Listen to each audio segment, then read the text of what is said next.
Hi guys, glad to have you back every week. Now this one is a first.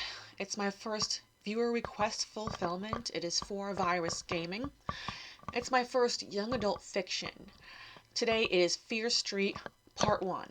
There's 3 parts, all released at different times. The second one was released like a couple days ago, and I had a busy weekend, so I've only seen like a few minutes of it, and I'm just starting to read the second of my handful of books that I bought that are Fear Street and that have this little Netflix logo on them.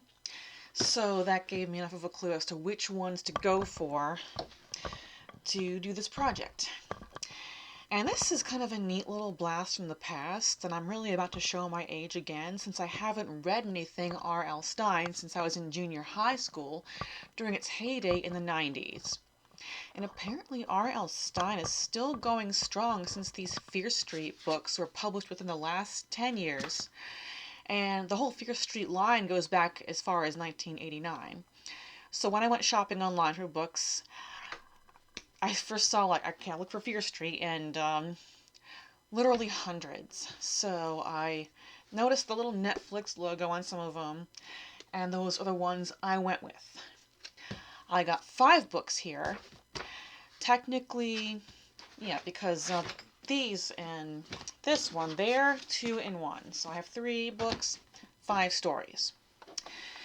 Anyway, I flipped through the pages of all of them and compared the names in the books to the character names on the Fear Street movies IMDb page. And so, upon finding the name Dina in this one, The Dead Boyfriend, and after reading The Dead Boyfriend and watching part 1, I found that this book and this movie only have a character name and a town name in common, and I'll cover that soon. What I also found is that this Netflix trilogy is based on the general idea behind the Fear Street line. Shadyside High School, murder mysteries, and supernatural scares. Just very broad strokes.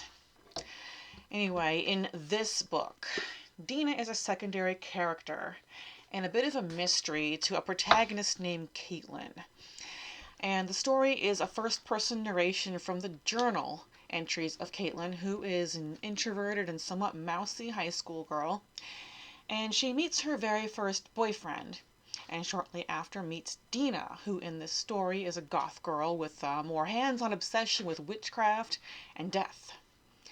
Anyway, back to Caitlin. She meets her very first boyfriend and is swept off her feet to the degree that she's behaving completely out of her own character with him only. And he turns out to be a cliche, lying, cheating shitbag, so Caitlin confronts him when she catches him in the act. And in her rage, she palms a knife that she bought for self-defense and kills him dead. Re-enter Dina, who insists she herself is responsible for Caitlin's act, the murder. And upon further interaction with her, learns that she is obsessed with taxidermy to the point where she killed and stuffed her own parents. And so well versed in necromancy that she brings back this dead boyfriend and he begins stalking her. And then Dina disappears just when Caitlin needs her the most.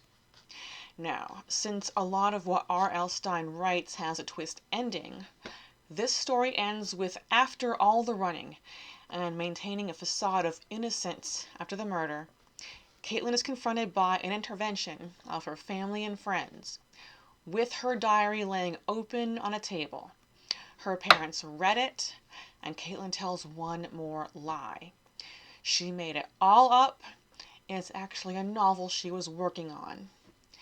6 months later, she's at a book signing because her tale of the dead boyfriend was a bestseller. Only it wasn't, because there he is, in all his deadness, asking for an autograph.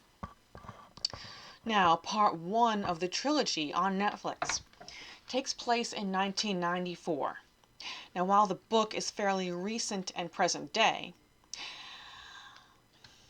the movie is loaded with the best 90s music, including Nine Inch Nails and Garbage, all the stuff I used to listen to and still appreciate hearing every once in a while. There are black lights everywhere. I used to have one. But other than the town of Shadyside and a character named Dina, this part of the trilogy is just a high school slasher film with high tension between neighboring towns with rival football teams, and with a skull mask gang of killers, the worst of which gets killed with a bread slicer at the very end. So it's a lot like American Horror Story Jr. Although, near the end of part 1, there is some revelation of the town of Shadyside having witchcraft as part of its rich history. And I've seen a little bit of part 2, because it was released 2 days ago, but since I had kind of a busy weekend, I didn't get to finish yet. And I just started also reading this one, The Lost Girl. And I'm drawing a little more similarity between this story and the second part of the trilogy, which we will cover next week. So click subscribe and the notification bell so you don't miss it. And thank you for watching, and I'll see you next week for Fear Street Part 2, 1978.